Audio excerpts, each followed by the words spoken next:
নমস্কার বন্ধুরা, আমি জিৎসোমা। কাবেরী দেবরায়দের একটা লেখা, একটা কবিতা একটু পড়ি, খুব সুন্দর। আমার গ্রাম। নদীর তীরে গ্রামটি আমার, চন্দ্রহাটি নাম। সেইখানেতেই পড়ে থাকে আমার মন ও প্রাণ।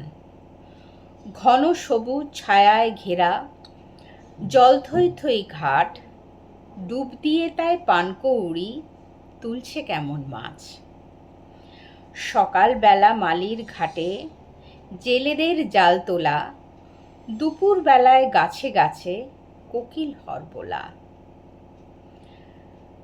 বিকেল বেলায় ছেলেরা সব বটতলারই নিচে করছে কেমন গুলি খেলা, সব ভেদাভেদ ভুলে। সাঁঝের বেলা তুলসী তলায় প্রদীপ নিয়ে হাতে গাঁয়ের বধূ প্রদীপ জ্বালায় ফুঁ দিয়ে সংক্ষেতে।